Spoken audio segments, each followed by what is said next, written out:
la sesión del día de hoy. La sesión que tenemos para el día de hoy es la sesión de puerperio.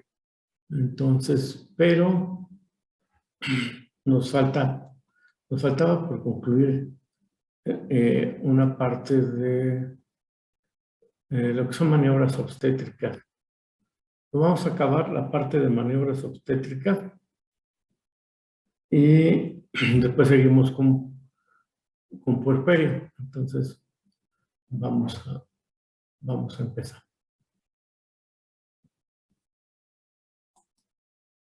Vamos a ver.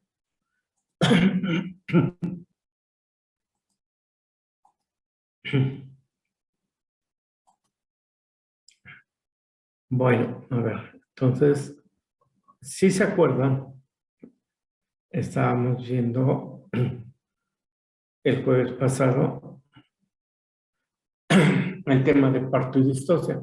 Ya terminamos de revisar la parte de parto y empezamos con distocia. Y de distocia vimos dos puntos que son en la parte de causas de distocia y la parte de estática fetal. Perdón. Y en eso nos habíamos quedado en la parte de estática fetal. Entonces, vamos a continuar y revisando esta parte y vamos a continuar. Entonces, lo que nos tocaría en este momento es revisar el tercer punto de distocia, que básicamente corresponde a la parte de maniobras obstétricas. Entonces, cuando ocurre un parto distóxico, ¿verdad? Que ya habíamos quedado que es un parto con dificultad, donde ya sea la madre no puede expulsar al producto y a su placenta, ¿sí? Por alguna razón atribuible a la parte materna o a la parte fetal, o lo que es peor, a las dos, o atribuirle tanto al feto como a la madre. Entonces, cuando esto sucede, básicamente tenemos que finalmente recurrir a alguna, le llaman maniobra, ¿verdad? Así que, obstétrica. En la cual obviamente implica nuestra participación. Bien, en términos generales y tratando de ser muy concreto, las maniobras obstétricas que podemos utilizar para resolver un parto distóxico son 4. La primera de ellas le llamamos mutación. La mutación la utilizamos cuando el producto viene mal acomodado, ¿sí? Está mal acomodado en el canal materno. Entonces tenemos que hacer algo para corregir la estática fetal y para poderlo sacar con éxito. A ese tipo de actividades, ¿verdad? A todas aquellas actividades que realizamos para acomodar al producto en una estática normal, le llamamos mutación, ¿verdad? Lo vamos a acomodar, lo vamos a cambiar y lo vamos a poner en una estática normal. Otra maniobra obstétrica, yo me atrevería a decir que es la más utilizada, a la que más recurrimos, casi hasta por instinto, es llevar a cabo la extracción forzada del producto, ¿verdad? Casi siempre se hace en automático, ¿no? A ver, jálale para ayudar tanto a la madre como al producto para que pueda ser expulsado. Y es una maniobra que se utiliza con muchísima frecuencia, ¿sí? Y es una maniobra de la cual vamos a comentar que, que tenemos que tener cuidado con ella, porque hasta para jalar al producto hay que tener una idea de lo que vamos a hacer y de cómo lo vamos a hacer. Bien, la otra maniobra es aquella que se refiere a los casos en los cuales el producto ya está muerto y no puede ser expulsado, sobre todo porque o la pelvis de la madre está muy pequeña o el producto está muy grande o ambas cosas. Entonces, cuando hacemos tracción, pues no lo podemos sacar. Y en los casos cuando el feto está muerto, una alternativa es hacer o llevar a cabo algunos cortes sobre él para poderlo sacar, ¿verdad? A veces con quitarle una manita, ¿verdad? Eh, la parte del hombro, ¿sí? Nos facilita ya la posibilidad de sacarlo con rapidez. Y hay otra maniobra que, bueno, a la que se recurre cuando, pues, el feto hemos diagnosticado, ¿verdad? Que no puede salir porque está muy grande o porque la pelvis está muy pequeña, ¿sí? Entonces, el feto está vivo, ¿sí? O en aquellos casos donde el feto es una monstruosidad, está muy grande, ¿sí? Por alguna razón. Entonces, en estos casos, lo mejor siempre será extraerlo a través o utilizando una cesárea. Entonces, estas son nuestras 4 maniobras obstétricas. Vamos a ver principalmente estas dos, ¿verdad? Estas realmente son actividades que nos deberían de ocupar en el sentido de eh, llevarlo a un curso de obstetricia, ¿verdad? Para ver cómo se hace esto y por lo menos tener alguna demostración, ¿sí? Normalmente en cirugía ustedes ven esta parte de cesárea, entonces nos vamos a enfocar básicamente a estas dos actividades. Entonces vamos a empezar y les quiero mostrar un modelo de flujo de parto que se utiliza, ¿verdad? Cuando el becerro se encuentra vivo y no puede salir por extracción forzada. Bueno, esto es lo que les estaba explicando. Entonces, esta es una observación. Entonces, este sí es un modelo de flujo. De lo que podemos ir haciendo en relación a esas 4 maniobras obstétricas. Vean, partamos de esta posición, del inicio del parto. Nos tenemos el inicio del parto y afortunadamente para nosotros, la mayor parte de los partos sí está bien. ¿Sí? Son partos normales, espontáneos, ¿sí? O le llamamos eutóxico, ¿verdad? Y son partos en los cuales la hembra lo hace correctamente y no requiere de asistencia, ¿verdad? Entonces, la mayor parte de los partos ocurren de esta forma. En el caso, entonces, siguiendo con este modelo, de que no sea esta la vía, pues nos vamos a enfrentar a un parto que no puede concluir, un parto que se interrumpe, un parto problemático o un parto distóxico. Entonces, aquí lo que tenemos que hacer, entre otras cosas, ¿verdad?, es llevar a cabo un diagnóstico rápido de la condición tanto de la hembra, ¿verdad?, como del producto. Ya empezamos a ver esto, ¿no? Ya se acuerdan de las causas de distocia, tratar de discernir qué es lo que está provocando la interrupción del parto. Si es una causa debida a un problema materno, ¿verdad?, o es una causa debido al feto, o ambas cosas. Entonces, lo primero que tenemos que hacer es un diagnóstico.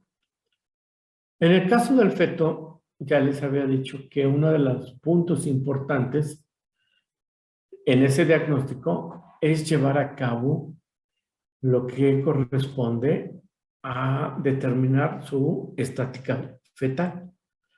Necesitamos, dentro de esa evaluación, evaluar la estática del feto en cuanto a su presentación, a su posición y a su actitud. Son tres cosas que evaluamos y de las cuales estuvimos hablando la última sesión. Lo que era presentación, lo que era posición y lo que era actitud o postura. Bien, cuando evaluamos esto, pueden seguir, ¿verdad? Podemos seguir dos situaciones. Uno, si la estática es normal, bueno, podemos encaminar, ¿sí?, al siguiente punto. Entonces, si la estática es correcta, podemos pensar en la utilización de alguna técnica que nos permita extraer al producto. Ahorita las vemos. Por el contrario, si la estática es incorrecta, lo que tenemos que hacer primero es corregir la estática a través de la mutación del producto y después pues ya estaríamos pensando, ¿verdad?, en complementarlo con alguna técnica para la extracción. Bien. Y ubicándonos en este punto, ¿verdad?, en técnicas para extracción, aquí podríamos ubicarnos en esta situación. Si dentro de la evaluación consideramos que la extracción es posible, ¿verdad?, nos vamos hasta acá arriba, pues entonces lo que vamos a hacer es realizar una tracción o una extracción forzada. Vamos a ayudar tanto a la madre como al producto para que pueda ser expulsado este último. Vamos a utilizar otra técnica, que es la de extracción forzada. Por el contrario, si la pelvis, ¿verdad?, es muy estrecha, o la cría, bueno, puede ser que la pelvis sea estrecha y la cría de un tamaño normal, pero bueno, el problema es la pelvis estrecha. O si la cría es más grande de lo normal, pues entonces lo que podríamos optar es, después de la evaluación, seguir por este camino. Por la extracción forzada, si la cría sigue viva, intentar hacer esa extracción. O lo que podríamos hacer es, en el caso de que la cría ya esté muerta, podríamos optar por otra técnica obstétrica, que es la de la fetotomía parcial. Es decir, optaríamos por realizar un par de cortes, ¿verdad?, para tratar de sacar a la cría ya muerta, ¿verdad?, y de esta manera evitar una operación cesárea. En el caso de una vaca, pues representaría una ventaja, ¿sí? ¿Por qué? Pues representaría la posibilidad de una recuperación más rápida, ¿verdad? Y no alteraría tanto la parte de producción de leche. Ahora, si nosotros hemos determinado que la extracción, regresando a este punto, no es posible, quizá una pelvis estrecha, un producto muy grande, y ya al hacer la evaluación nos damos cuenta que no va a salir, ¿verdad? Entonces, y además la cría sigue viva, pues la vía más recomendable sería realizar una operación cesárea para extraer el producto. Entonces, vean ustedes, este es un modelo que nos ayuda para ir tomando decisiones sobre qué maniobra obstétrica debemos de realizar. Entonces, este modelo es un modelo interesante, es un modelo sencillo que les puede ir dando la pauta para de que ustedes puedan determinar qué es lo que van a ir realizando para corregir esta situación. Bien, entonces vamos continuando con esto. El siguiente punto importante es el siguiente, es este. Las maniobras obstétricas, y me parece que Denise había comentado, ha hecho alguna pregunta, ¿verdad? En relación a que si lo podemos hacer con nuestras manos y esto, pues depende mucho de la especie, ¿verdad? Pero en general, aunque sean especies pequeñas, a veces nos va a ser necesario contar con material que nos ayude a llevar a cabo estas maniobras. Entonces, esto es muy importante. Hay dos cosas muy importantes para poder tener éxito para esto, para poder extraer a un producto. Una de ellas es contar con el material apropiado, ¿sí? Material obstétrico. Material obstétrico que nos permita, ¿verdad? Poder maniobrar al feto y nos permita sacarlo con facilidad. Dentro del material obstétrico ustedes pueden ver aquí, ¿verdad? Algunos ejemplos de ellos. Entonces, por ejemplo, se los voy a ir mostrando.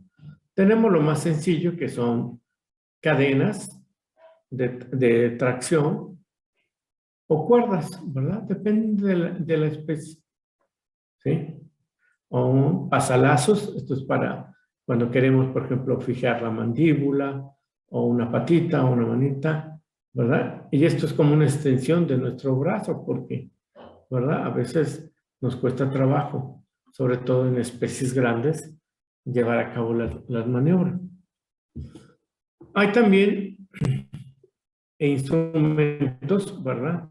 Bueno, aquí hay los sujetadores para las cadenas, para poderlas sacar. Aquí hay algunos ganchos, ¿verdad? Todos estos de aquí son ganchos, ¿sí? A veces necesitamos estos ganchos para sujetar al producto y poderlo jalar, sobre todo cuando están ya muertos, ¿verdad? Necesitamos estos ganchos. Necesitamos también lo que en obstetricia se llama muletas obstétricas, ¿sí? Aquí hay una nada más, hay de muchas formas, de muchas maneras, y también van variando en tamaño. Estas muletas nos sirven como extensión de nuestro brazo, sobre todo en grandes especies. Ahorita vamos a ver unas figuras y vamos a ver cómo se utiliza. Y esto que vemos aquí, este doble tubo paralelo, es lo que llamamos fetotomo. El fetotomo es esto. Entonces, el fetotomo, básicamente, lo que hacemos es introducir por uno de estos tubos una sierra que se llama sierra de Lis, que está acá, pero no se ve correctamente. Pero es una sierra.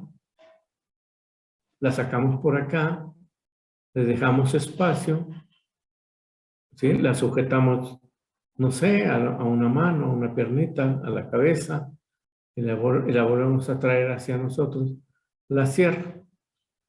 Y ambos extremos lo sujetamos, ¿verdad? Con estos sujetadores, ¿verdad? Y ya una vez fijo, lo que empezamos a hacer es a mover esta sierra como si estuviéramos así, como si estuviéramos, de hecho vamos a estar cortando, ¿verdad? Y este aparatito se llama fetotomo. Este es el fetotomo. Este es un fetotomo que puede ser usado para grandes especies, tanto en equinos como en bovinos, y es indispensable para poder hacer los cortes. Entonces, contestando a la pregunta de nuestra compañera Denise, pues sí, necesitamos material. Entonces, pues esto es importante porque si ustedes se van a dedicar a clínica reproductiva en cualquier especie, pues van a tener que irse haciendo de su material obstétrico para poder hacer, para realmente brindar una ayuda, porque si no, pues va a estar muy limitada nuestra participación. Bien, otro de los puntos importantes, muy importantes, también igual, junto con tener el material obstétrico, es la necesidad de contar con sustancias, ¿verdad?, que nos permitan lubricar el canal materno. Normalmente cuando el parto se hace problemático, uno de los problemas que tenemos es que el canal materno se va secando. Y ustedes entenderán muy bien que un canal lubricado va a permitir con mayor facilidad el paso del feto y su placenta que un canal que ya está seco, ¿verdad?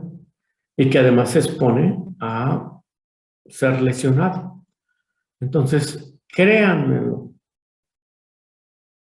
los lubricantes, ¿verdad?, para los canales maternos son muy importantes.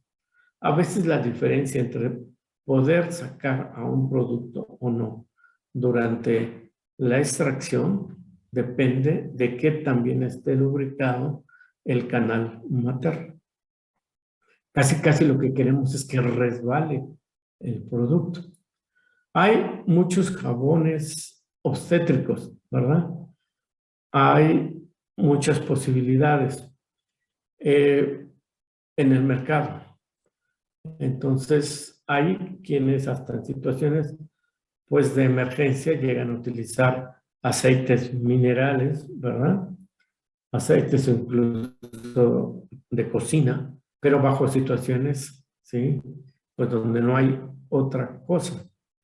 Tratemos de evitar esto, porque a veces esos aceites, ¿verdad?, ¿sí?, pues sí, nos permiten lubricar el canal, pero, ¿sí?, son muy irritantes. Entonces, pues vamos a tener un problema, ¿sí?, de alguna vaginitis, cervicitis, ¿sí?, asociado con el uso de este tipo de sustancias.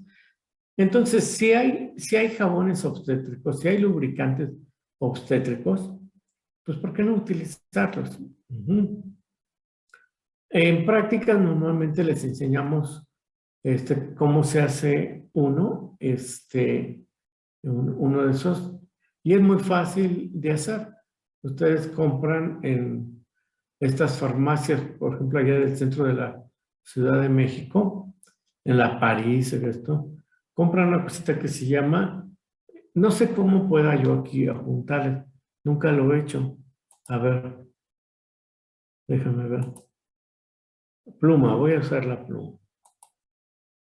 A ver, se llama...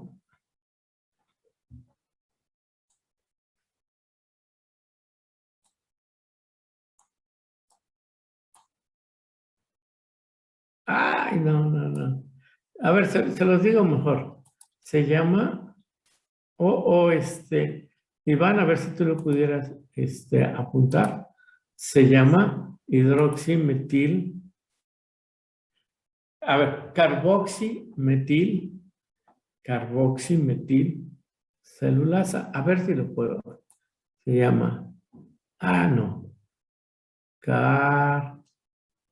No. Ya lo puse en el chat, Doc. Lo pongo en el chat, ¿verdad? Te los puse ya. Ya lo pusiste. Ya. Carboximetilcelulosa. Exactamente. Gracias, Iván. Oye, pues entre dos está mejor. ¿Sí? Se llama carboximetilcelulosa. Eso lo compran en polvo y eso les va a servir para hacer un gel, que incluso les sirve, es el gel que utilizamos también para ultrasonografía. Entonces ponen ustedes, hay varias formas, pero aquí en casa lo hacemos, ponemos agua muy caliente, ¿verdad? A hervir, y después de que está hervida, empezamos con una cucharadita le empezamos a añadir la carboximetil, poco a poquito, ¿verdad? Y la empiezan a mezclar poquito a poco. Si ustedes echan mucha cantidad de carboximetil, se les va a hacer coágulos y después es muy complicado estar quitando esos coágulos, ¿verdad? De carboximetil.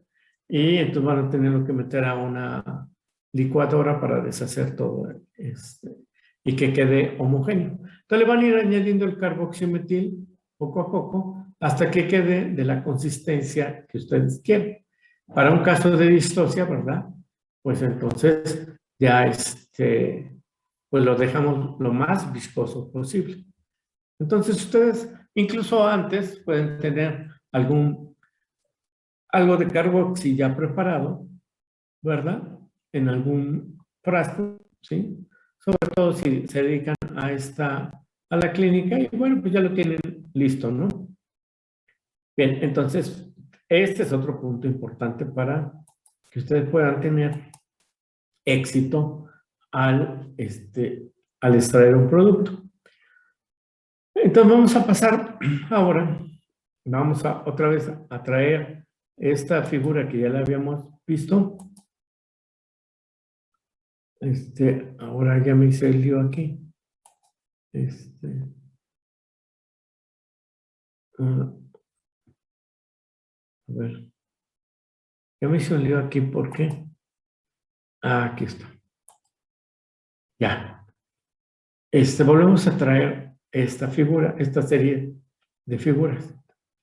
Quiero tenerlas aquí para que ustedes vayan viendo en qué consiste la mutación.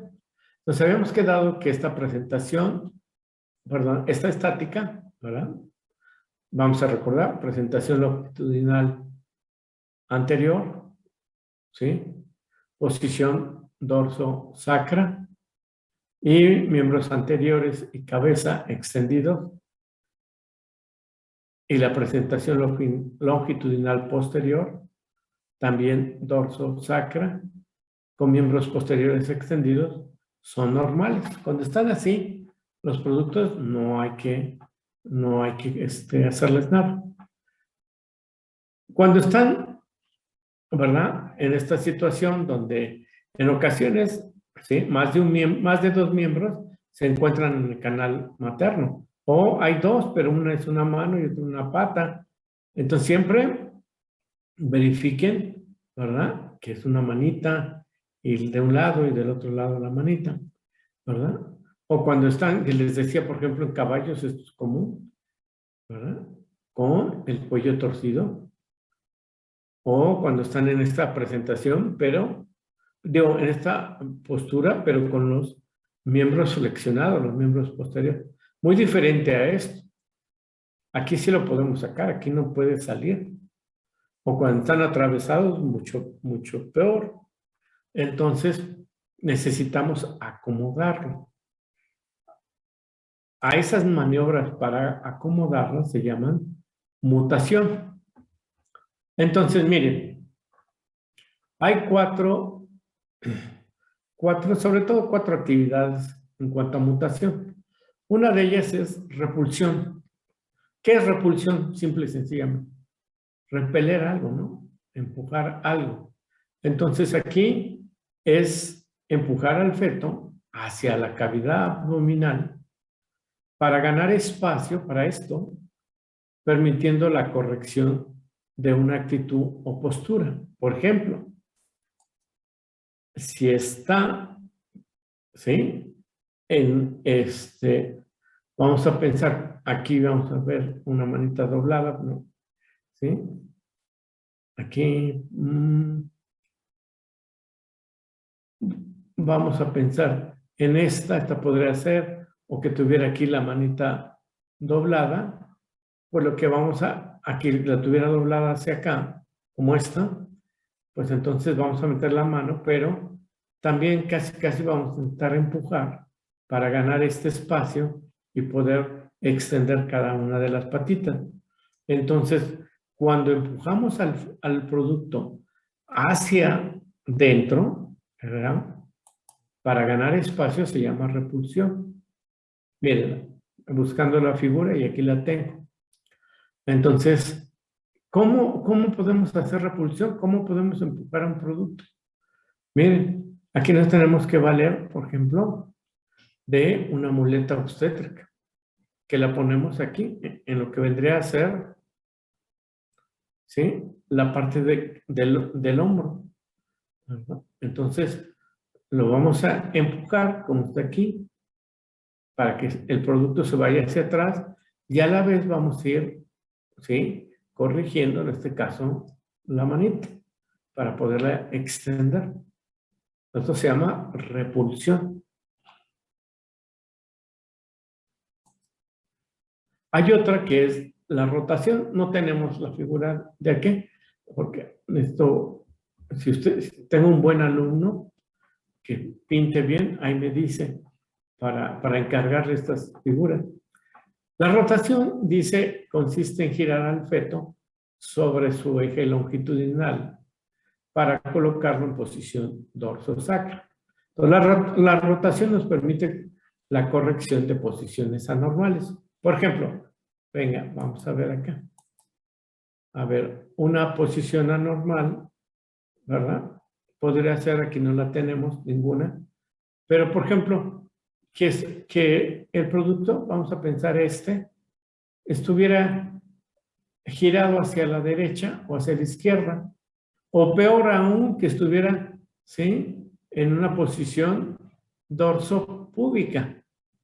O sea, esto acá, ¿verdad? O sea, vamos a pensar esto patas para arriba. En lugar de una posición dorso sacra, el dorso está más cerca del pubis.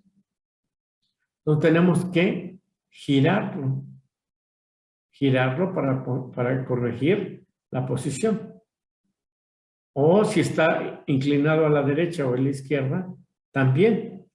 Entonces, a esa maniobra se le llama rotación y se utiliza para corregir posiciones anormales, ¿verdad? Hay otra que se llama versión, que consiste en aplicar tracción en un extremo y repulsión en el otro, para la corrección de presentaciones anormales. Esta sí la tenemos aquí, miren. Aquí tendremos que hacer versión. ¿Qué es esto de versión? Es hacer tracción, jalar por un lado, pero por el otro lado empujar. Entonces yo les preguntaría, ¿qué tenemos que hacer? Ah, pues empuje esto, doctor, hacia adentro, que a la vez vamos jalando la cabeza y las manitas. Pues lo que tenemos que hacer es fijar con unas cuerdas, ¿verdad?, la cabeza para que no se nos vaya y las dos manitas. Aquí tenemos, y esto tengan siempre mucho cuidado, cuando utilicen cadenas o cuerdas, siempre asegúrense que, ¿sí?, si van aquí a sujetar las dos manitas, que sean las dos manitas. Y lo que vamos a meter sean las dos patitas, lo que vayamos a meter sean efectivamente las dos patitas. Porque si amarramos una pata y una mano, pues nunca vamos a sacar este producto, ¿sí? Entonces, amarramos con lo que vamos a hacer tracción. La cabeza, y vamos a pensar que estas son las dos manitas, y esto lo vamos a meter. Nos metemos una muleta hasta acá y empezamos o entre las piernas y empezamos a empujar.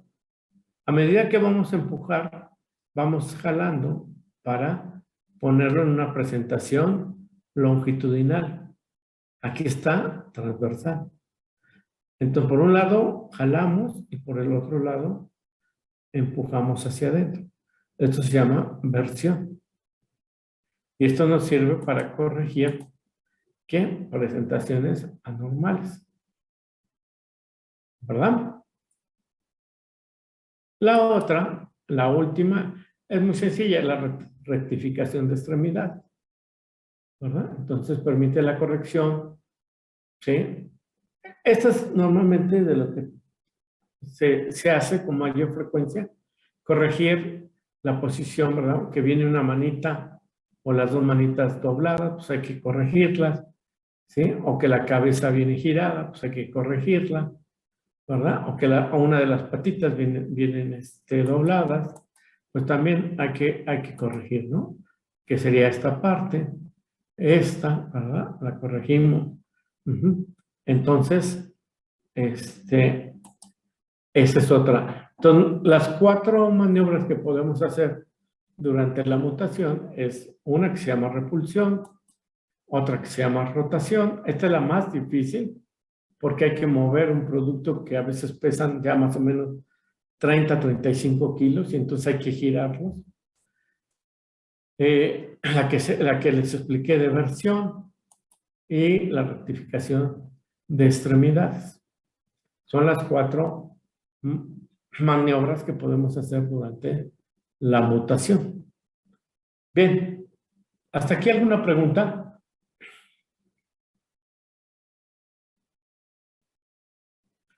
Denise, No, ¿puedes contestar tu todo bien. pregunta?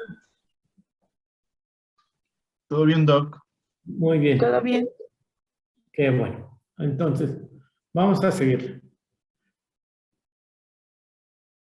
Entonces, vamos a pensar ahora que ya la corrigieron, que ya corrigieron. Pues normalmente cuando hacemos mutación, lo que viene después es ayudar a la madre, ¿verdad? ¿Sí? Para que, ¿cómo se llama? Para que pueda expulsar el producto. Y una de las maniobras que hacemos normalmente es esto, la extracción forzada. Jalar, ¿verdad? Hacer tracción. ¿Sí? Entonces, tiene su chiste esto. Entonces, vamos a hacer tracción forzada. ¿Sí? Y vamos a recordar lo siguiente. Cuando hagan ustedes tracción forzada, y esto cabe para todas las especies, normalmente donde tenemos mayor problema es en las especies grandes, en los pequeños rumiantes, en las cabras, ¿verdad? En perritos, ¿sí? En ocasiones, sobre todo cuando son razas estas braquicefálicas, y mucho menos en la cerda, ¿verdad? Donde el tamaño de la pelvis es lo suficiente para que puedan pasar correctamente. Bueno, en esas especies donde tenemos problema, normalmente hay 3 barreras que obstaculizan el paso del producto. ¿Verdad? Una de ellas es su cabeza, ¿verdad? Entonces, la cabeza. ¿Sí? Entonces, la cabeza nos puede ser un obstáculo. Por eso les decía, si son esas razas braquicefálicas, pues, ¿sí? Hay esa predisposición, ¿verdad? A que no pueda pasar la cabeza. La otra que nos causa problema, ¿sí? Cuando viene en esta presentación longitudinal anterior, son los hombros, ¿verdad? Los hombros. Esta parte.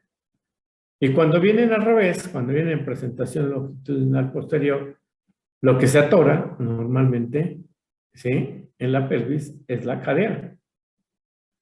Entonces son estos obstáculos, ¿sí? La cabeza, los hombros y la cadera. Entonces, hay que tenerlo presente. Y vean ustedes, aprovechando la figura que es muy bonita, ¿sí? Cómo se colocan las cuerdas o cadenas. Vean. Llevan, ¿sí? Es por arriba de la articulación y llevan, ¿sí? Doble soporte o doble, ahí se me acaba de ir el nombre. Vamos a ver, doble sujeción, ¿sí? Y una vez que las colocamos así, tiramos de ella. Cuando ustedes nada más hacen una, lo sujetan o sea, hacen un solo punto de sujeción y jalan, existe la posibilidad de zafar la articulación, ¿sí? Entonces tengan cuidado, por eso les digo que hasta jalar tiene su chiste. No tienen que hacer esto aquí, miren, aquí se ve muy bien. Y esto protege, ¿sí? a las articulaciones. ¿Sí? Bueno. La extracción forzada, aquí tenemos dos ejemplos. La puede hacer, ¿verdad? Entonces, una sola persona, ¿verdad? Aquí ya está sujeto, ¿sí? Y está haciendo la extracción. La vaca está ya echada lateralmente, ¿sí? Y bueno, se está haciendo la sugestión. Aquí nada más tiene un punto de apoyo, pero está arriba de la articulación, ¿sí? Entonces, siempre colócanlo arriba de la articulación.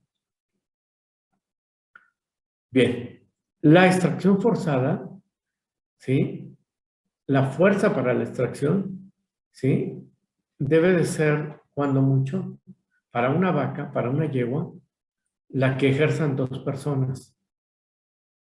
No se trata de poner aquí 3 acá, 4 acá. No, no, no. ¿Sí? No se trata de eso. ¿Sí? Entonces, es únicamente la fuerza que pueda ejercer una o dos personas. Generalmente colocamos dos. Una jalando una mano y la otra a la otra manita o patita, ¿verdad? Entonces, uno se la lleva a una persona o se la lleva a otra persona. Hay estos aparatos, ¿verdad? Que se llaman extractores fetales, ¿sí? Que pues más o menos tienen ese mismo principio. Bien. Si ustedes lo hacen, ¿verdad? Lo pueden hacer sin necesidad de esto, ¿sí? Y sí necesitan ayuda. Ahora vean, cuando ustedes hacen tracción, la tracción para empezar, ya sea que venga en esta presentación o posterior, tiene que ser alterna, no a la vez, así como esto. Cuando jalan dos personas a la vez, ¿verdad? Los hombros, en este caso, más fácil, van a chocar. Si la tracción la hacen alterna, jala uno, después el otro, ustedes tienen ahí que estar como maestros de orquesta llevando el ritmo, ¿no? Entonces, pues, normalmente cuando dice uno, jala uno, el dos, jala el otro y descansa el uno y así. Uno, dos. Y lo que va a pasar es que cuando jala uno, se extiende. Cuando se relaja, pues jala otro, extiende y cambia esto y hay más posibilidad de que esto pase. ¿Sí? Antes que se los dije, ¿eh? Bueno, otra cosa importante, no, ya no la tengo aquí, es la siguiente, y no sé por qué no la tengo aquí, pero no sé por qué, no sé por qué. Hay una cosa, miren, si nosotros pudiéramos ver la pelvis de frente, ¿sí? De frente, que aquí no la tenemos, ¿sí? Veríamos que la pelvis,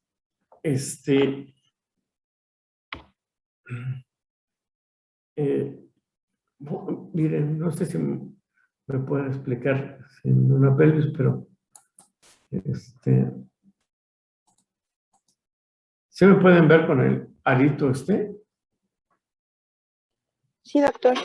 Sí, miren, hagan de cuenta que esta es la pelvis de frente, no es redonda. Más bien sería así como, más bien tirándole a cuadrada. Entonces, en obstetricia se manejan diámetros pélvicos. Entonces, hay un diámetro desde la parte superior de ilion izquierdo a ilion derecho, uno más bajo de ilion izquierdo a ilion derecho, de sacro a pubis y lateral, como en cruz. Bien. El diámetro más amplio en la pelvis es este.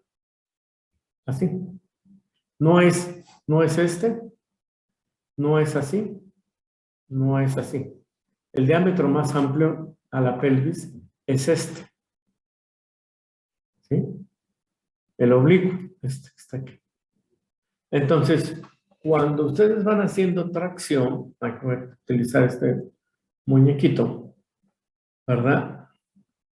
Lo que tienen que hacer, a ver si me pueden ver, es cuando van haciendo la tracción, aquí están las dos manoplas, ¿sí? Ahí van. Vamos a hacerlo más fácil con la parte posterior. Van haciendo la tracción, ¿sí? Entonces, algo que les puede ayudar es cuando llegue la cadera o los hombros, hacen esto, lo giran hacia el diámetro más amplio. O sea, viene así.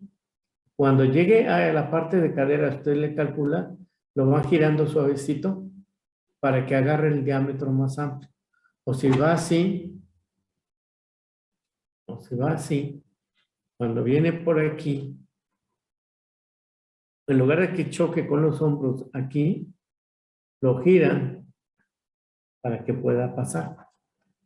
Eso pueden ser un centímetro, pero ese centímetro o ese centímetro y medio va a ser la diferencia entre si lo pueden sacar o no. Entonces hay que jalar alterno y cuando el producto viene ya con los hombros cerca, lo empiezan a girar, ¿sí? O con las caderas también lo empiezan a girar y siguen con su tracción alterna. Eso les puede ayudar para sacar al producto. Cuando ustedes, como vimos en nuestro modelo, le calculan que no es así, bueno, pues lo que van a tener que evaluar es que lo que sigue, o fetotomía o cesárea. Fetotomía ya les dije, está indicada, no es que se la recomiende, está indicada cuando el producto está muerto y cuando tenemos que hacer 1 o 2 cortes, 3, ¿sí? Entonces, normalmente, ¿sí? Se mete el fetotomo, por ejemplo, cuando dice uno, está atorado en los hombros, ¿verdad? Está atorado. Bueno, cortamos esa parte y desmembramos, sacamos ese miembro. El producto ya está muerto. ¿Sí? Y hacemos del otro lado, siempre fijando la mandíbula para que no se nos vaya. Entonces, miren, por ejemplo, aquí es el corte del fetotomo sobre la cabeza. Entonces, aquí está el fetotomo, lo que les decía, ¿verdad? La sierra de lis se corre, sale del otro lado, entra a la otra parte del fetotomo y uno lo coloca y los que están allá afuera ayudándonos, aquí sí necesitamos ayuda. Normalmente en todas las maniobras nos es de mucho provecho la ayuda. Entonces se corta y se saca. Si no es así, sigue vivo, la pelvis está muy chiquita, ¿verdad? El producto está muy grande, está vivo, tengo con 2 o 3 cortes, no lo voy a sacar. Estaría hacer todo, o sea, toda una fetotomía total, ¿sí? Mejor hagan una cesárea. Siempre es preferible una cesárea a hacer una fetotomía total. Bueno, entonces, con esto vamos a concluir esta parte de distocia. Si tienen ustedes alguna pregunta.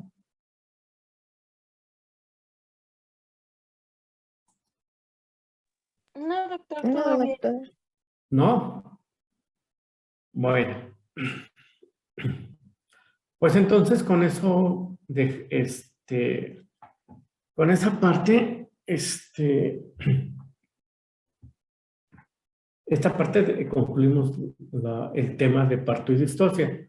Entonces, bueno, vamos lentos porque hoy deberíamos estar ahorita ya con lo de puerperio, pero prefiero ir más despacio, pero que ustedes vayan entendiendo. Entonces vamos a continuar con puerperio y después el miércoles veríamos examen de la capacidad. Ya, con el tema de puerperio acabamos todo lo que corresponde a fisiología reproductiva de la hembra. Ya terminamos con puerperio. Y el siguiente tema sería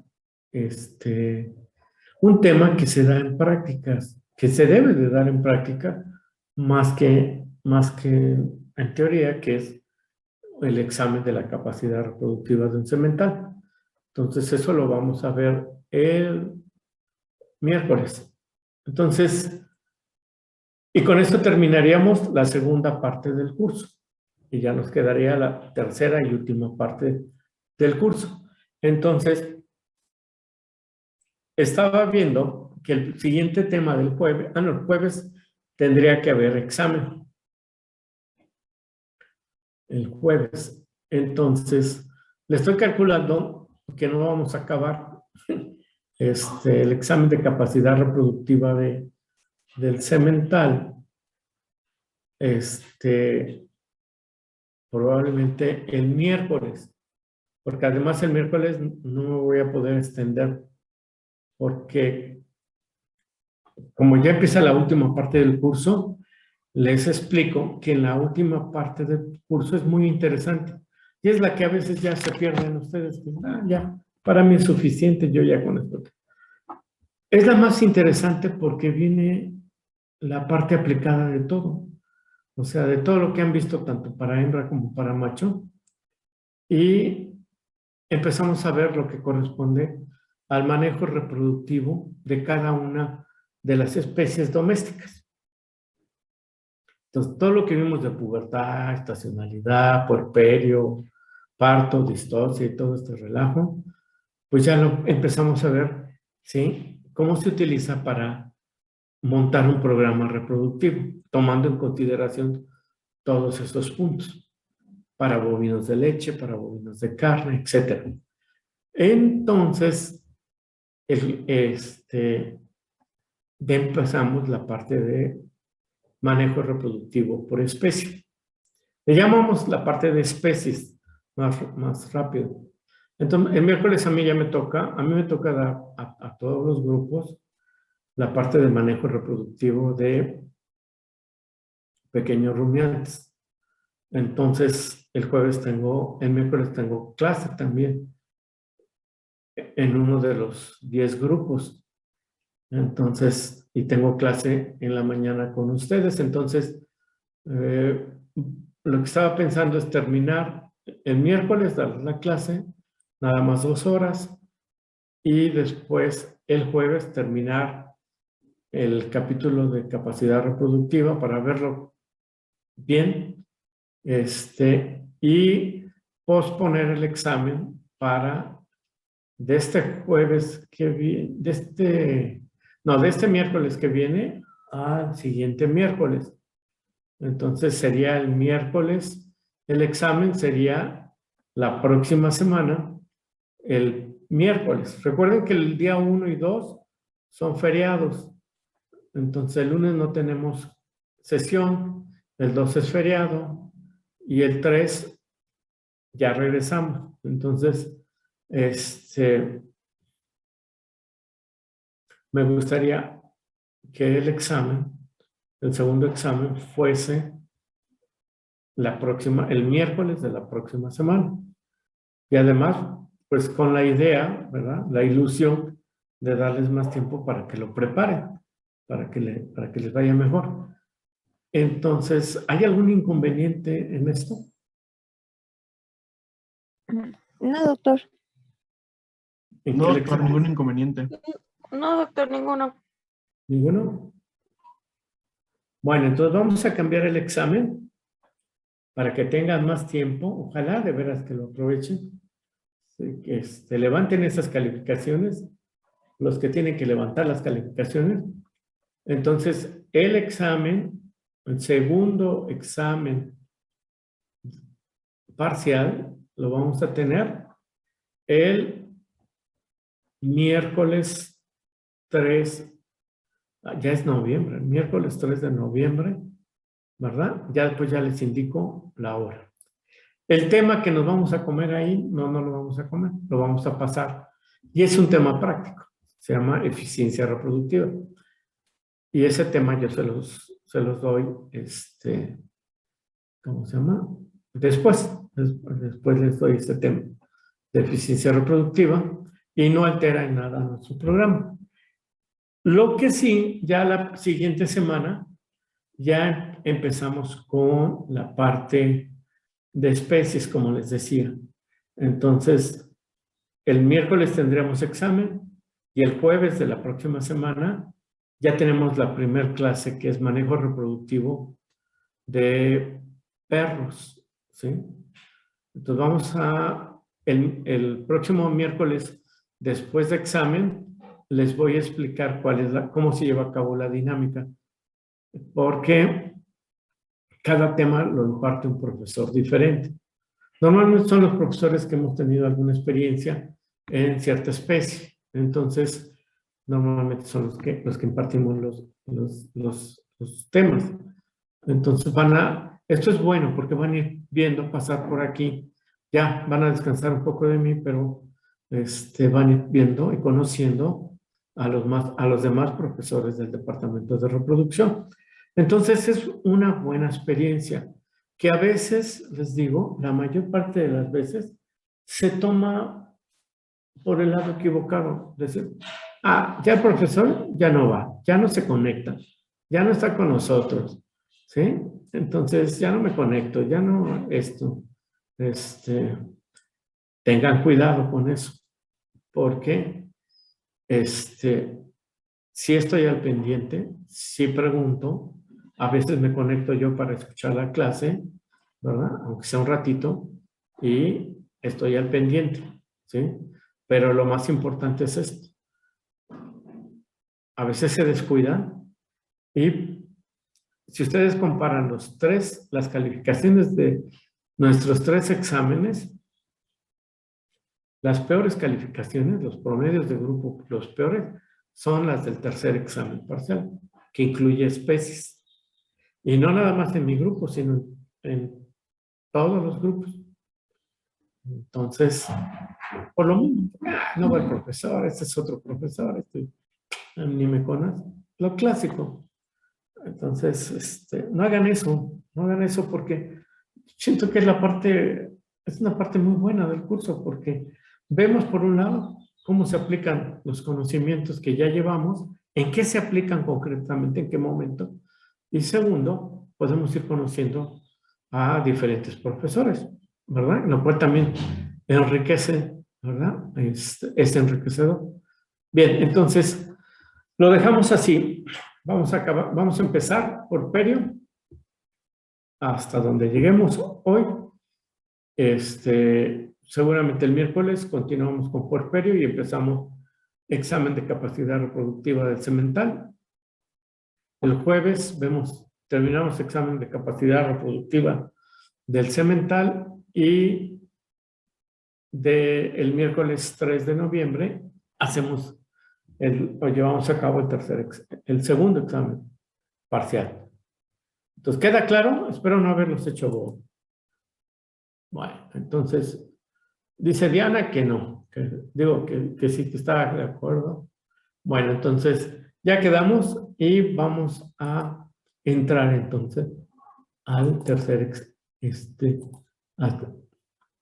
al siguiente tema. Con este tema cerramos, ¿verdad? Cerramos la parte de fisiología reproductiva de la hembra. Porque si ustedes van viendo, hemos ido como en una secuencia, ¿verdad? Desde pubertad, estacionalidad, cuando ya empiezan a ciclar, ciclo estral, hemos ido metiendo las técnicas reproductivas. Y pues llegamos a la parte de parto. El siguiente tema es el posparto, ¿verdad? O sea, ¿qué pasa después del parto? Y esto de qué pasa después del parto es interesante porque normalmente nos preguntan, oiga, pues ya parió la cerda, ya parió la perrita, la gata, etcétera. ¿Cuándo vuelve a ciclar? ¿Cuándo la puedo volver a cargar? A servir, a inseminar. ¿Sí? Entonces, ¿cuándo? ¿Sí? Y esto tiene un impacto económico muy importante en las especies productivas. Sin duda, por ejemplo, en la vaca. En la vaca hay una presión altísima para que después del parto la vaca vuelva a ciclar y la podamos servir lo más pronto posible para que vuelva a quedar gestante y vuelva a parir. ¿Por qué? Porque el negocio con las vacas lecheras es la producción de leche. Entonces, entre más constante una vaca esté pariendo, pues más rendimientos económicos le va a dar al productor. Una vaca que pare y después tarda en volverse a servir mucho tiempo, es una vaca que no está dejando rendimientos económicos. Perdón. Por eso es importante este tema. Este tema es, de hecho, donde más información encontramos en nuestras especies domésticas es sobre el posparto de la vaca y de la vaca lechera, porque es donde tiene un impacto económico importantísimo. Si alguno de ustedes, por ejemplo, y ojalá así fuera, me daría mucho gusto, se dedicara a vacas lecheras y a reproducción de vacas lecheras, ¿sí? Vería que la mayor parte de su actividad reproductiva es posparto. Posparto, vacas posparto. Es donde se entretienen más, donde hay más actividad. Es el pan de cada día. Revisar vacas posparto. Entonces, tiene una trascendencia económica bien, bien importante. Entonces, vamos a empezar con este tema. Vamos a empezar entonces con este tema. El tema debería de ser posparto, ¿sí? Pero no sé por qué razón medicina veterinaria, la medicina veterinaria tomó un término para describir este periodo después del parto, que se utiliza en medicina humana. En medicina humana, para describir el periodo reproductivo después del parto, se le llama, a este periodo, se le llama puerperio. Y pues lo hemos utilizado en medicina veterinaria, la parte de puerperio, para describir ¿qué cosa? Para describir lo que sucede desde el punto de vista reproductivo después del parto. Entonces, le vamos a llevar periodo posparto o le vamos a llamar puerperio. Entonces vamos a usar esa palabra, ¿sí? puerperio es más cómoda para describir entonces lo que sucede en una hembra después de que ha parido y ha expulsado sus membranas fetales. Y con este tema entonces, pues ya se dan cuenta por qué cerramos el ciclo reproductivo de la hembra. Entonces, vamos a empezar. De puerperio es muy sencillo. Tenemos que ver qué es primero el puerperio, en qué consiste el puerperio, que es básicamente, hay dos eventos que ocurren durante el posparto. Uno de ellos es que para que la hembra pueda volver a gestarse, tiene que haber una recuperación de todo su aparato reproductor. Es un aparato reproductor que ha estado gestante durante varias semanas, varios meses, ¿verdad? Ha crecido, ha cambiado, ¿sí?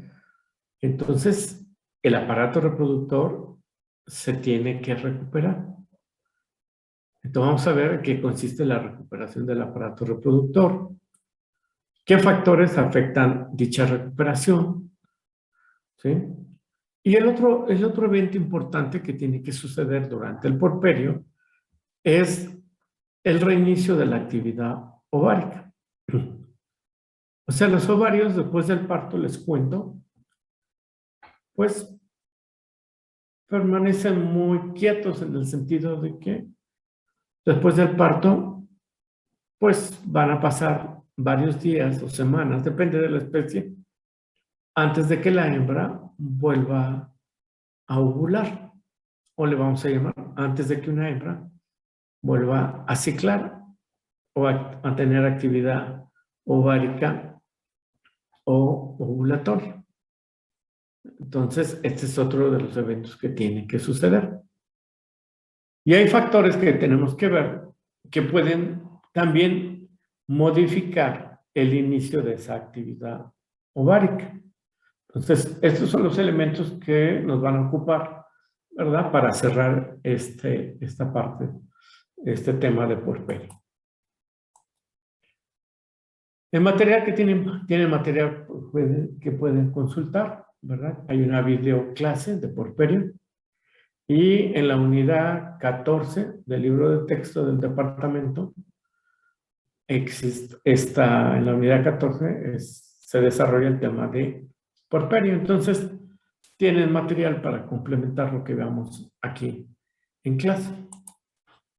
Bueno, vamos a empezar. Vamos a tratar de definir qué es el puerperio. Con los elementos que ya les he dado, pues va a ser fácil.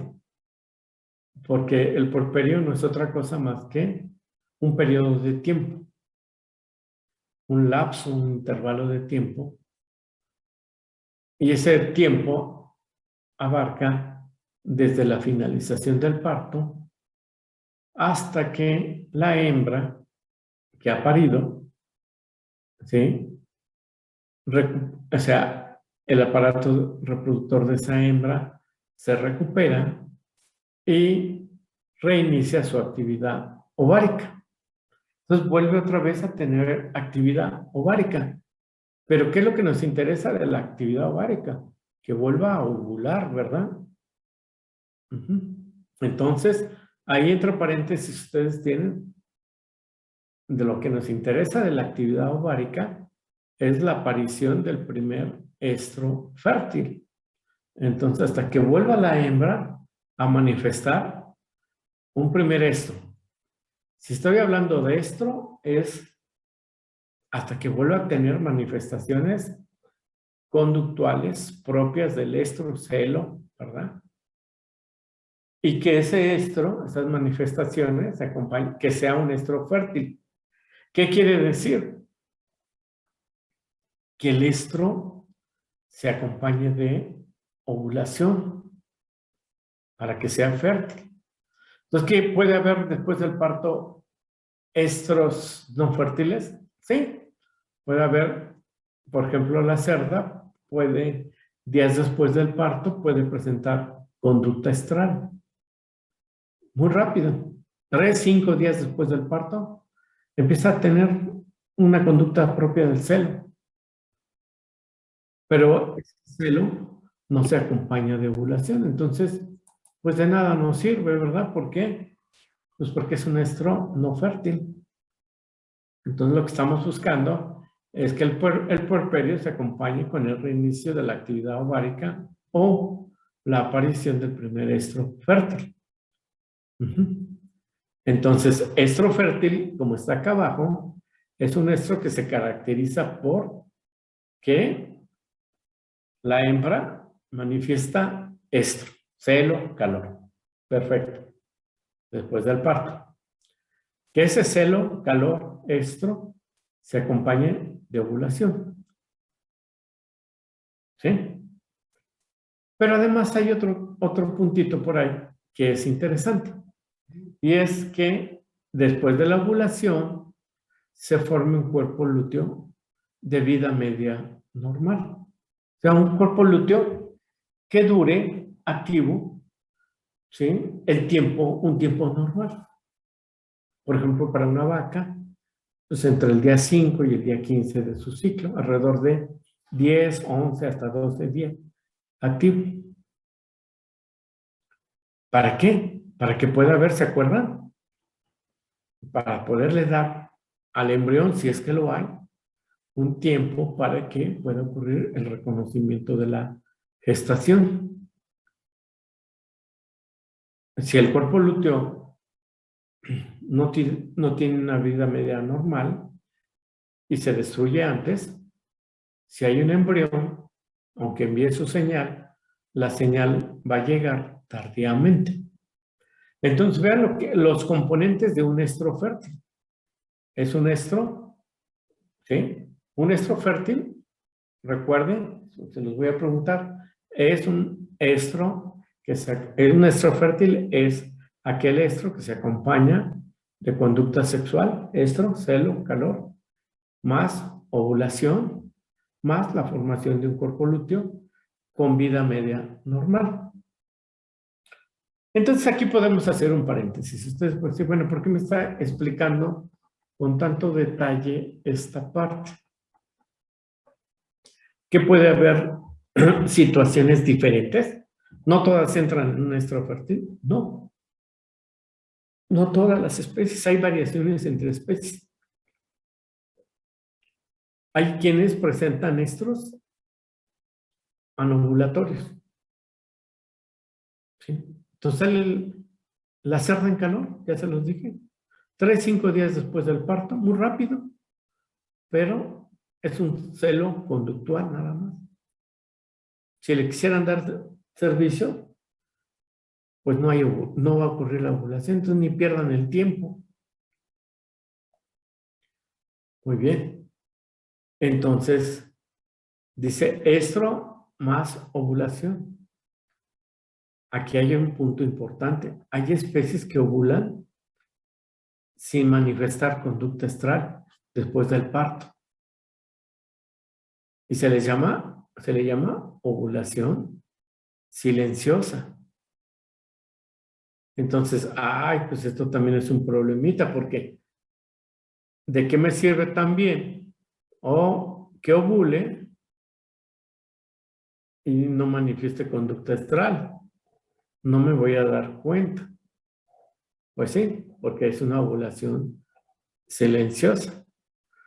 La mayor parte de las vacas lecheras, ¿verdad? Después del parto, empiezan a ciclar y empiezan a tener ovulaciones silenciosas que no se acompañan de una conducta propia del estro. Entonces, este es un problema, porque como las pesco, ¿verdad? Y después hay otro problema. Hay algunas especies, como los rumiantes, que desarrollan cuerpos lúteos después de la ovulación, pero estos cuerpos lúteos se destruyen rápidamente. Y entonces, como les acabo de decir, aunque haya habido una fertilización exitosa, ¿sí? El embrión, cuando envíe la señal para reconocimiento de gestación, ¿sí? ya de nada va a servir porque el cuerpo lúteo ya va en regresión. Entonces, por eso es hacerles hincapié en esta definición. El puerperio abarca dos cosas. El tiempo que transcurre desde la finalización del parto hasta que la hembra, ¿sí?, completa la recuperación de su aparato reproductor y el reinicio de la actividad ovárica o, mejor aún, la aparición del primer estro fértil. ¿Queda claro? Sí, doctor. Muy bien. Gracias. ¿Sí? Bueno. Entonces vamos paso por paso. Vamos a revisar la parte de recuperación del aparato reproductor. Entonces, la recuperación del aparato reproductor implica que varias cosas, ¿verdad? ¿Quién se tiene que recuperar principalmente dentro del aparato reproductor? Pues aquellas estructuras que han participado en la gestación y en el parto, principalmente. Principalmente es el útero, ¿verdad?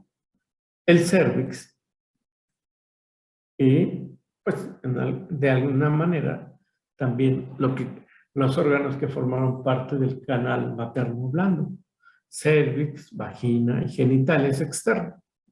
Bien, entonces, hacia allá se centra la recuperación del aparato genital. Entonces, vamos a enfocarnos a la parte de útero y cérvix principalmente. Bien, entonces el útero, para empezar, recuerdan, aumentó su tamaño de manera considerable. El cérvix también aumenta su tamaño de manera considerable. Entonces, la recuperación del aparato reproductor consiste en que tienen que ocurrir 3 eventos importantes. Uno es que la hembra, ¿verdad?, que ha parido, pueda eliminar, echar para afuera o absorber los loquios después del parto. Ahorita les explico qué son los loquios. Entonces, pero ahorita, bueno, es todo lo que se acumula durante la gestación y principalmente durante el parto y después del parto. Entonces, todas aquellas secreciones, ¿verdad?, se tienen que eliminar o se absorben algunas. Entonces, esto es lo que tiene que ocurrir. Por otra parte, ¿sí?, tiene que haber una pérdida de tamaño. El útero y el cérvix tienen que reducir su tamaño y su peso después del parto. A este proceso se le llama involución uterina y cervical. Tiene que haber una pérdida de tamaño y peso del útero y del cérvix. Y el tercer aspecto importante es que el endometrio del útero primero se pierde y después se regenera. Entonces hay una pérdida del endometrio y la formación o la regeneración de un endometrio nuevo. ¿Sí? Entonces, estos 3 eventos ocurren, ¿verdad?, durante el puerperio y en la parte de la recuperación del aparato reproductor. Es común escuchar a nuestros compañeros decir que lo que pasa en el aparato reproductor, ¿sí?, es la involución uterina. No. La recuperación del aparato reproductor también involucra la eliminación y absorción de loquios y, de manera importantísima, la pérdida y regeneración del endometrio. Cuando esto ocurre, ¿verdad?, cuando estos 3 eventos ocurren, la hembra estará nuevamente en las condiciones apropiadas para poder mantener nuevamente una gestación. Por eso es importante esto. Y vamos viendo cada uno de estos puntos. Bien. Entonces, los loquios, vamos a empezar con los loquios, ¿verdad? Entonces, aquí les puse esta vaca, allá de Tizayuca. Esta vaca acababa de parir. Aquí se ven parte de su... me salió muy mala la foto, es parte de sus membranas. Y aquí, esto es lo que yo quería, un charco, ¿verdad? Se acababa de acuclillar, ¿verdad? Como esta. Y había eliminado una serie de secreciones sanguinolentas. Y no tenía más allá de 2 horas de haber parido. Entonces, ¿sí? No se espanten, no se asusten si en hembras después del parto ven este tipo de secreciones, ¿verdad? Son normales hasta cierto, o sea, ahorita les digo, ¿sí? Entonces no nos debemos preocupar porque son secreciones uterinas normales a través de la vagina durante el puerperio. ¿Estos son qué? Los loquios. Loquios se llaman. Y los loquios, entonces, ¿cómo se forman? ¿De qué se forman?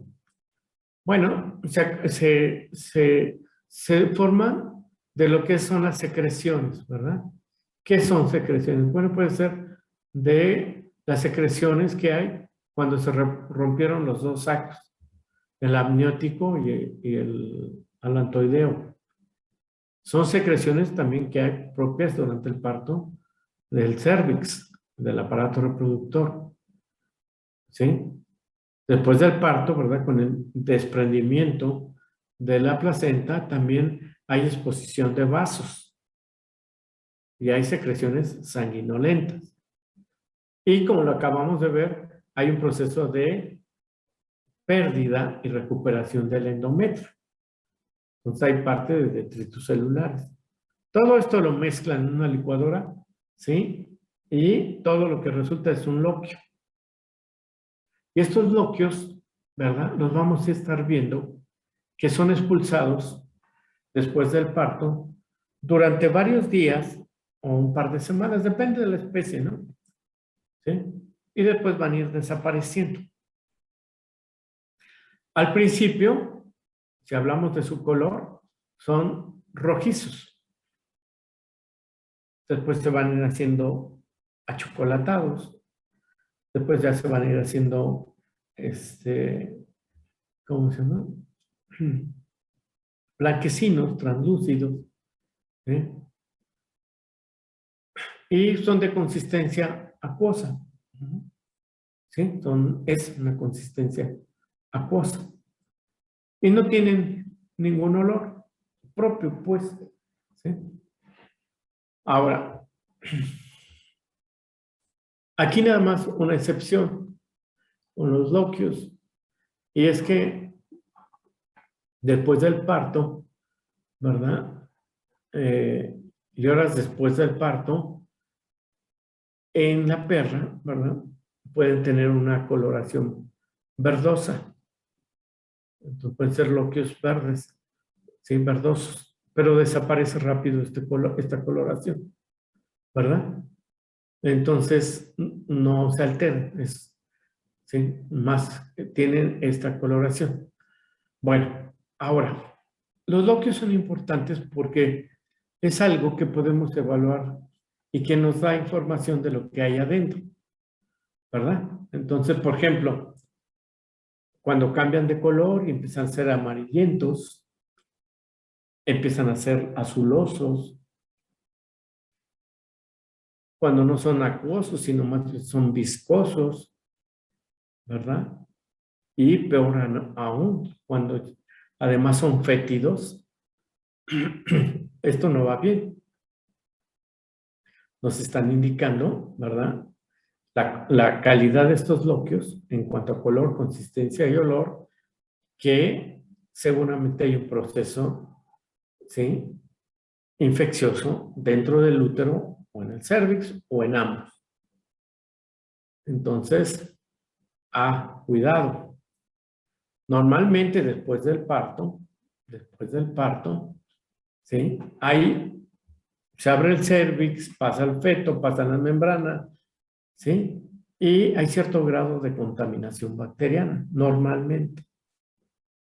Pero las hembras normalmente tienen mecanismos para controlar esa contaminación, ¿verdad? Y no hay ningún problema. El problema es cuando la hembra no puede contaminar o no puede contrarrestar esta contaminación. Entonces, se vuelve no una contaminación, sino básicamente va a pasar a ser una infección bacteriana. Entonces, por eso son importantes, por eso es bien importante, jóvenes, ser observadores. Cuando trabajen en una especie y eso, observen a los animales, ¿verdad? Para que ellos les van a dar información. Bien, entonces, el segundo proceso importante es la involución uterina. El útero, ¿verdad?, aumentó de tamaño. Aquí voy a usar esta fotografía, que es de una gestación. Pero, bueno, aumenta durante la gestación. Después de que el feto o el producto es expulsado, el útero y el cérvix, principalmente, van a ir perdiendo volumen, tamaño. Y también, obviamente, van a ir perdiendo peso. Y esto es normal, ¿verdad? Este proceso se llama involución uterina e involución cervical. ¿Por qué pierden peso? ¿Verdad? Bueno, pues está mediado porque después del parto sigue habiendo contracciones del miometrio. Se sigue contrayendo y eso le ayuda a dos cosas: a disminuir su tamaño y a disminuir la vascularidad. Entonces, sigue habiendo contracciones porque después del parto se siguen liberando prostaglandinas y se sigue liberando oxitocina, sobre todo si la hembra está amamantando a su cría. Entonces, la cría, para que baje la leche, estimula la liberación de oxitocina, pero también favorece el proceso de involución. De hecho, si ustedes comparan una vaca con cría y otra vaca con cría amamantando, ¿verdad?, el proceso de involución va a ser más rápido cuando está presente la cría.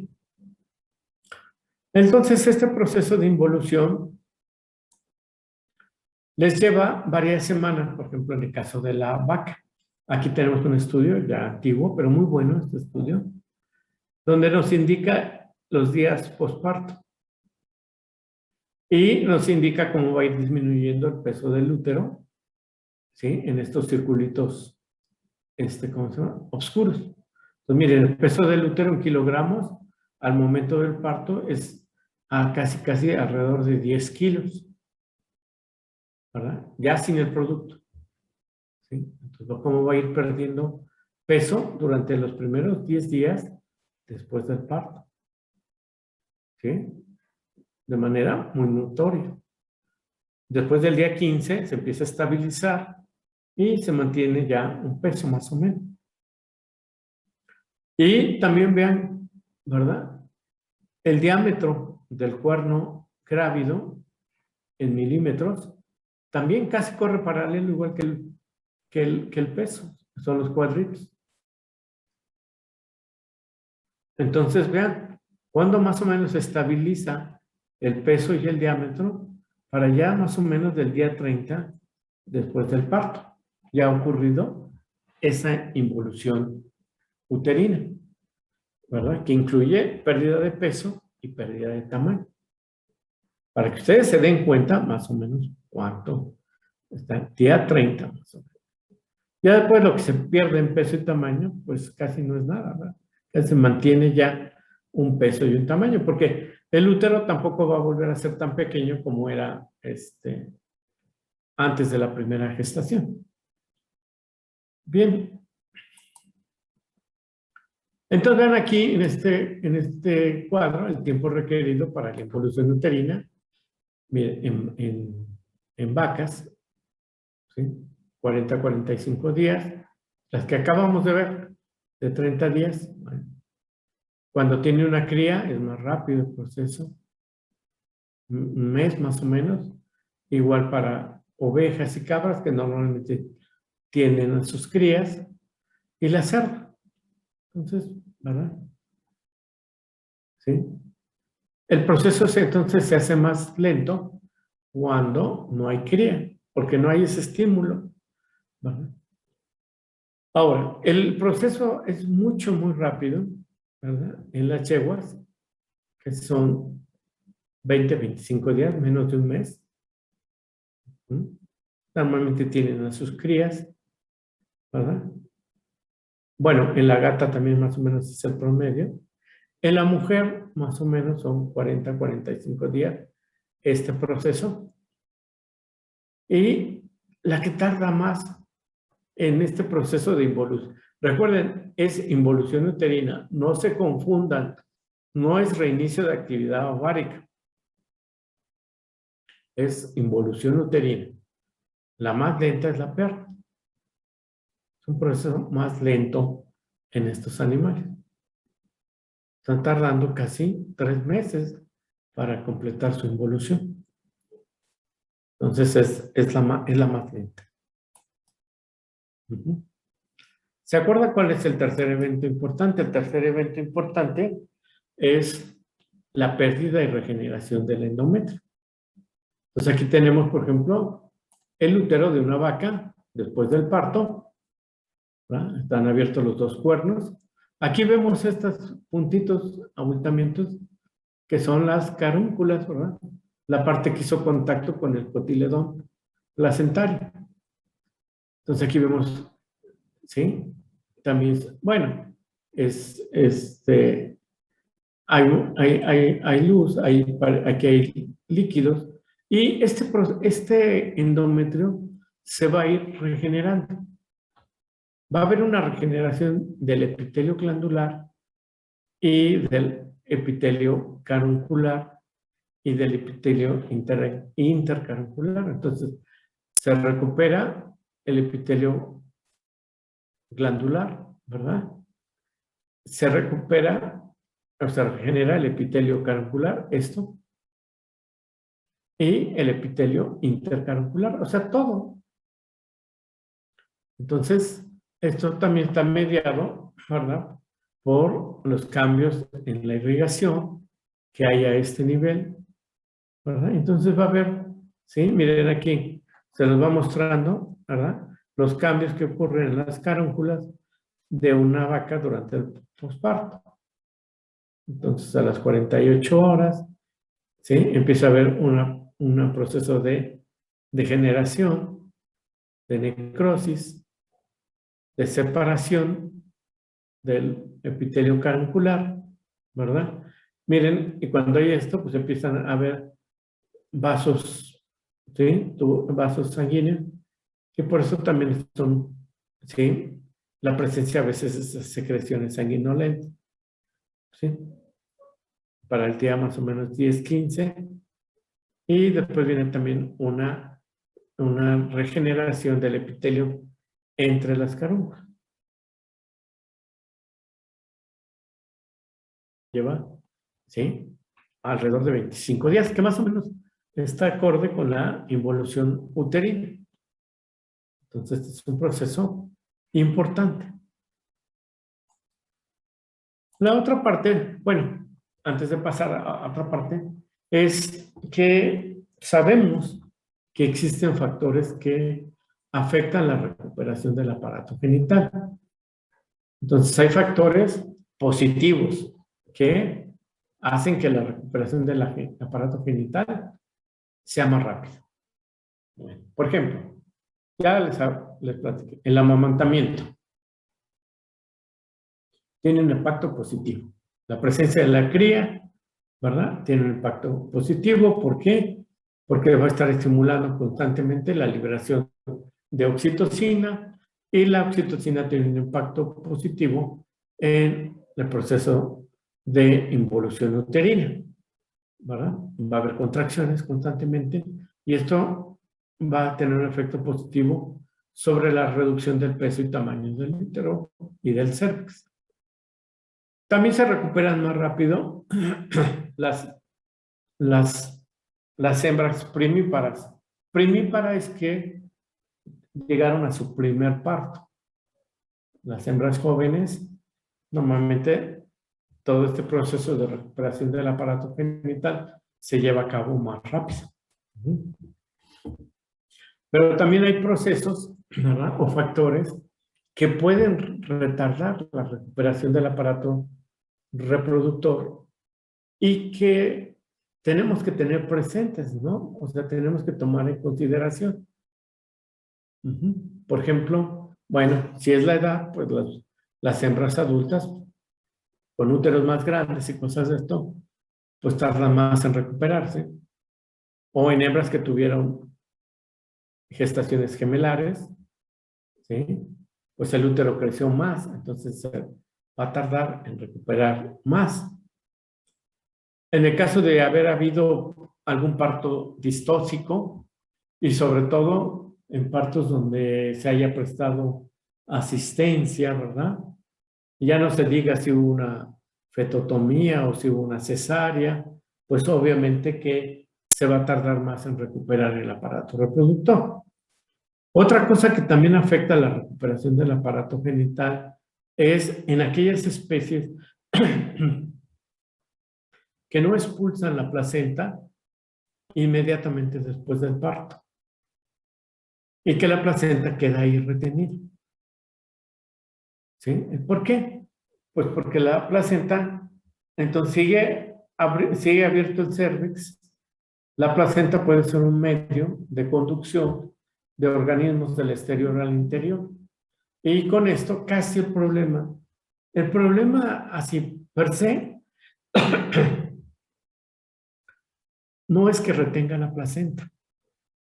El problema que normalmente con retención placentaria es que predispone a infecciones uterinas. Ese es el problema, ese es el gran problema.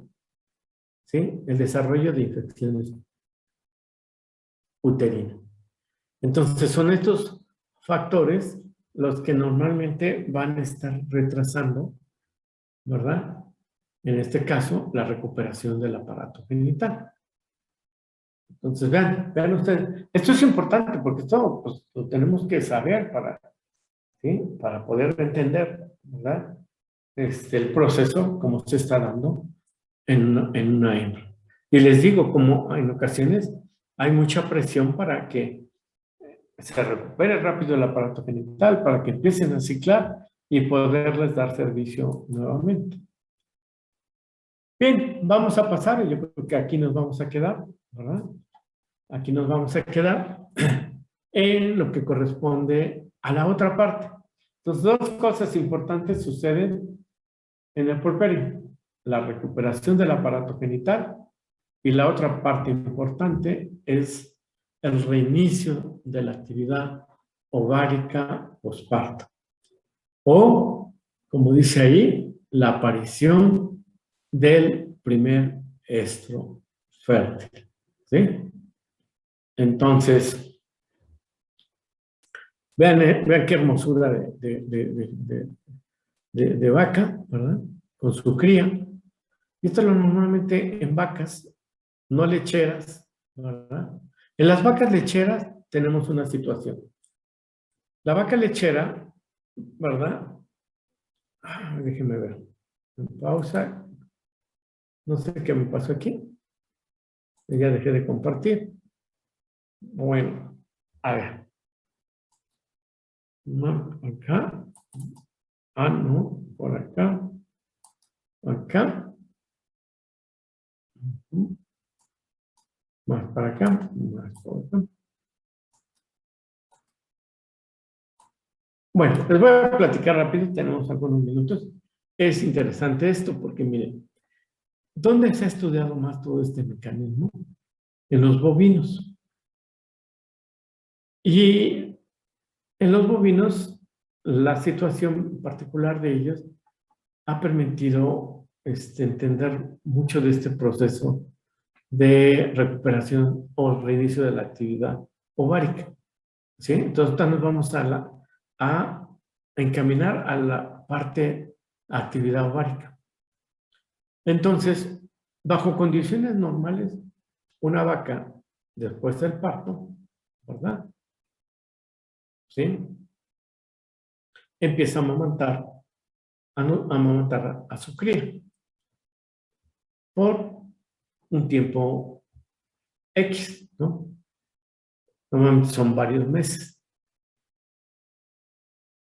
Y pues va a andar ahí la vaca con su cría, cada vaca con su cría. En las vacas dedicadas a la producción de leche, les platico que lo que nos interesa en esas vacas y al productor no es tanto la cría, sino la producción de leche. Entonces, bajo estas circunstancias, la cría estaría compitiendo, ¿verdad? En cuanto a la obtención de leche, las necesita para su desarrollo, pero un productor de leche pues requiere, ¿sí?, ese producto para comercializarlo. Entonces, desde hace mucho tiempo, a la vaca lechera normalmente se le retira al becerro o a la becerra, ¿verdad? Se les retira, se les quita. ¿Para qué? Pues para aprovechar toda la producción de leche. Y el becerro, bueno, pues la cría puede tener dos caminos, básicamente.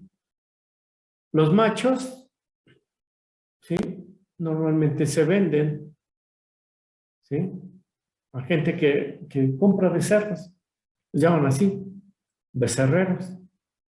Compran becerros para el abasto. Y ya, asunto arreglado. Las becerras normalmente ¿sí?, pueden pasar. La becerra sí le interesa a los dueños, ¿verdad? Son las próximas vacas. Entonces las becerras normalmente pasan a un sistema de crianza artificial, ¿verdad? Entonces van a pasar primero a las salas, les llaman salas de lactancia, después de desarrollo, etcétera, hasta que son ya becerras grandes y que empiezan a ciclar. Bueno, este manejo que da el hombre pone a la vaca en dos condiciones completamente diferentes. En la vaca lechera, pues se le quita a la cría y toda su producción de leche, ¿verdad?, se dedica a la comercialización.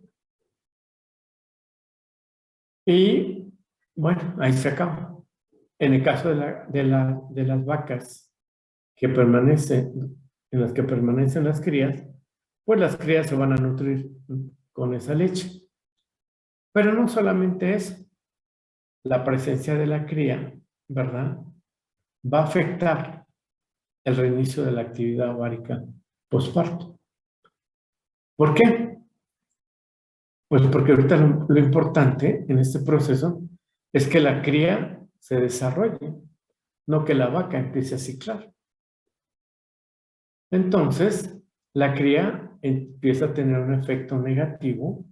Tiene un efecto positivo por la evolución del útero, ¿no?, la recuperación del aparato reproductor, pero tiene un efecto negativo sobre el reinicio de la actividad ovárica posparto. Entonces, les platico, después del parto, en la mayor parte de todas las especies, después del parto, entran en un periodo de anestro. O sea, no ciclan, no ovulan, ¿sí? Ese periodo no ovulatorio, ¿sí?, se le llama anestro, ¿verdad? Ya vimos un anestro antes de la pubertad y se llama anestro prepuberal. Vimos un anestro ocasionado por la estación del año que se llama anestro estacional. Y hay un anestro provocado por el parto, ¿sí?, que ocurre después del parto, que se llama anestro posparto. Todas tienen, hasta nuestras vacas lecheras tienen anestro posparto. Y después hay otro cuarto tipo de anestro, que es el anestro provocado por la lactancia o el amamantamiento. Y se llama anestro por lactancia o amamantamiento.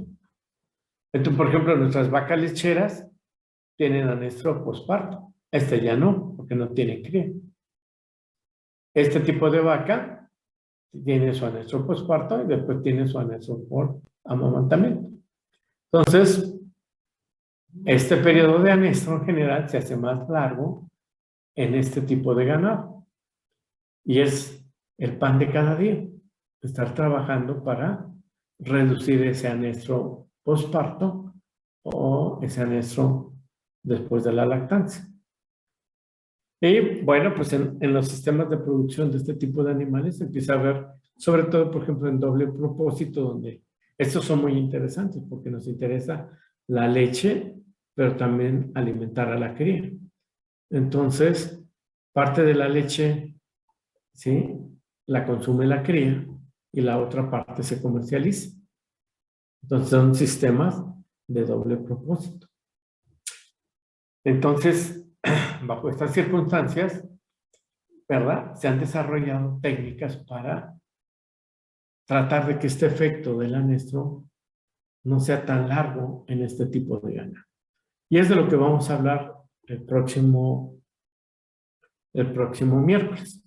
Vamos a continuar con este tema y vamos a terminar. Entonces, el día de hoy lo vamos a dejar hasta aquí, ¿verdad? Y el próximo miércoles terminaríamos con la parte de puerperio, empezaríamos con examen de capacidad reproductiva y el jueves terminaríamos examen de capacidad reproductiva del semental. Entonces, ¿alguna pregunta, alguna duda, algún comentario, jóvenes? Brian, Claudia, Alejandra, Itzel, Diana, Alejandra, Katia, Fernanda. ¿Alguna duda, alguna pregunta? Todo bien de la clase, pero yo tenía una duda con las prácticas. Ya nos mandaron el correo y bueno, en el cuadro decía que creo que nuestra primera práctica es el 1 de diciembre. Sí. ¿Esa sí es en la facultad? Sí. ¿Y esa también nos la va a impartir usted, doctor? ¿Esa qué, perdón? No escuché. ¿La va a impartir usted o es con otro doctor? A ver, es que no tengo programa de prácticas. Bueno, les explico, miren. Les explico.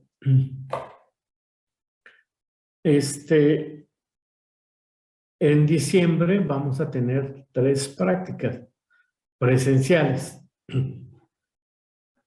que ya se programaron.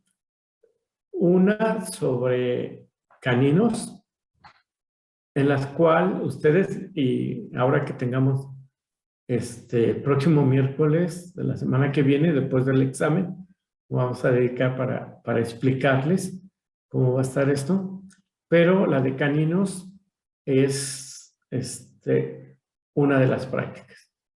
Después hay otra práctica sobre anatomía y palpación y una tercera práctica sobre manejo de gametos, o sea, la parte de diluyentes, preparar un diluyente, cómo se congela el semen, etc. No sé quién me preguntó, pero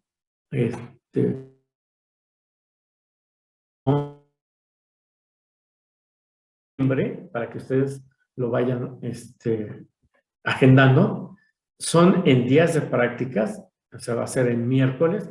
El miércoles es nuestro día de prácticas y sí, yo las voy a impartir, excepto la de perros. ¿sí? Voy a estar con ustedes, ¿sí? Porque la de perros la imparte la gente de la clínica reproductiva que tenemos de perros. El doctor Rafael, está el doctor José Luis Cervón, etcétera. Y de nuestra parte, pues el que se dedica fuerte a la parte de perros es Iván Santos. Entonces, sí vamos a estar con ustedes. Y nos van a quedar unas sesiones libres porque vamos a acabar. En esas sesiones libres, estoy rehaciendo el programa final.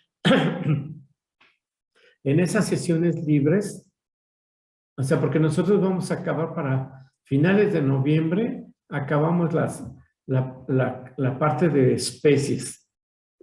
Haríamos el tercer examen y después tendríamos todo diciembre para prácticas. Pero nada más habría 3 en CU en miércoles conmigo. ¿Sí? Y pues nos vamos a conocer, nos vamos a tener la oportunidad de conocer. Y me quedan lunes y jueves con o sea, les estoy planificando actividades. Y qué bueno que me preguntan, pero una de ellas es una plática que no, a mí me gusta, con el doctor Cervón, espero que tenga tiempo, y es sobre el manejo reproductivo de un criadero de perros, ¿verdad? Entonces, ya cómo se hace el manejo reproductivo en un criadero de perros.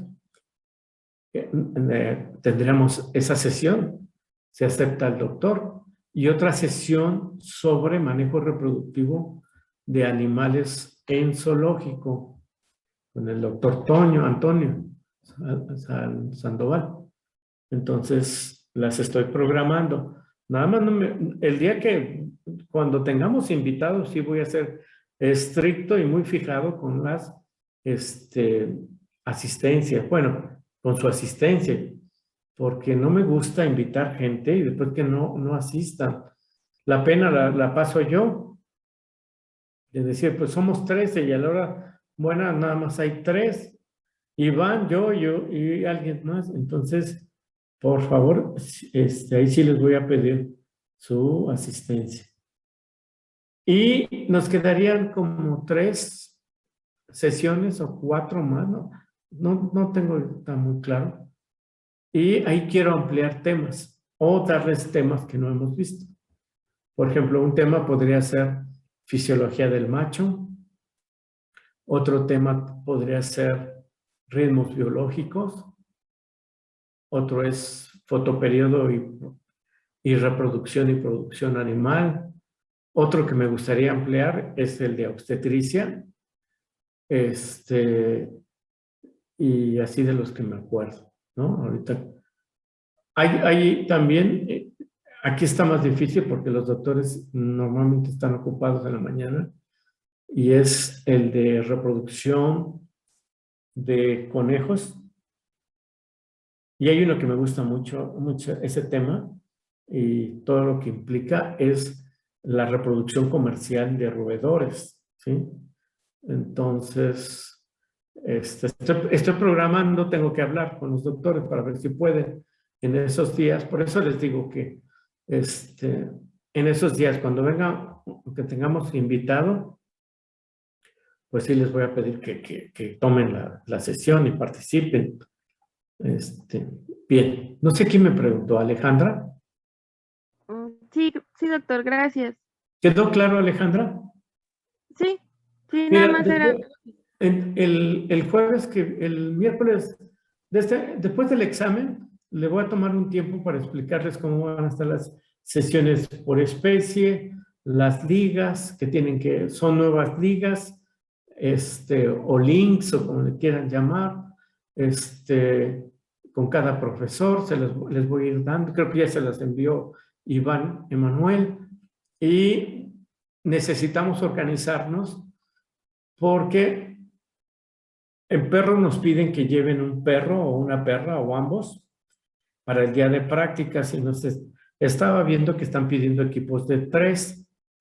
Entonces vamos a tener uno, serían 3, 6, 9, 12 y uno con 4. Entonces tendríamos 4 equipos. Entonces, para que se vayan organizando, bueno, por lo pronto podrían entre ustedes, si no se conocen, yo me imagino que sí se conocen, pues ir viendo cómo podrían formar sus equipos de 3, ir viendo qué podrían llevar el perro, la perra. Yo les recomiendo, yo sé que es una lata, y más cuando no tienen con qué llevar a los animalitos, pero es una buena práctica donde ustedes van a aprender cómo se lleva a cabo el examen de la perra, si llevan una perrita, y el examen del macho si llevan un perro. Entonces, por ejemplo, lo ideal sería que llevaran los dos para que vean el manejo reproductivo de ambas, de la hembra y del macho. Entonces, ahorita nada más se los comento, traten de organizarse entre ustedes, ¿sí? Y vamos a tener una gran ventaja. La gran ventaja es que es un grupo pequeño. Entonces, en los otros grupos, por ejemplo, para una sesión práctica, los van a dividir en 3. Y cada sesión va a tomar, por ejemplo, la práctica, entra a una sesión 1 hora, y después pasa a la siguiente y se ve las 3 sesiones. Entonces, en una práctica se van a dar 3 sesiones. Nosotros tenemos, sí, la gran ventaja que pasa una sesión y pasan todos. Entonces podemos hacer prácticas mucho más largas, de 2 o 3 horas, en lugar de las prácticas normales de 2 o 3 horas, en lugar de 1 hora o menos de 1 hora. Entonces, eso les voy adelantando de y esto tiene que suceder para diciembre. Bueno, pues ya el tiempo ya se nos terminó.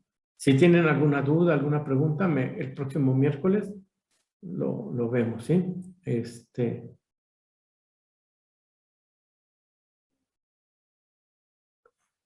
No, no entiendo muy bien tu mensaje, pero Sí, lo voy a leer. Dice, bueno, es de Denise. Dice, sí, a ver, Denise, explícalo. bueno, pues me tomé la libertad de hacer ese grupo de WhatsApp para que pues ahí podamos ponernos de acuerdo pues entre todos y pues armar los equipos y ya Perfecto. para que sea más fácil la comunicación. Bueno, yo pienso, por si Sí, claro. quieren ingresar.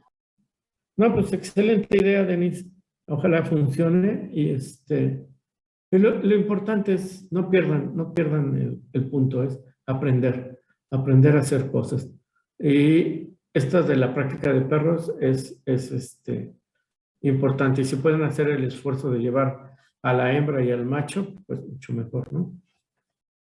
Entonces, pues ya también el tiempo ya se nos acabó. Nos vemos el próximo miércoles. Y nada, pues que pasen buena tarde. Sí, nos vemos el próximo miércoles.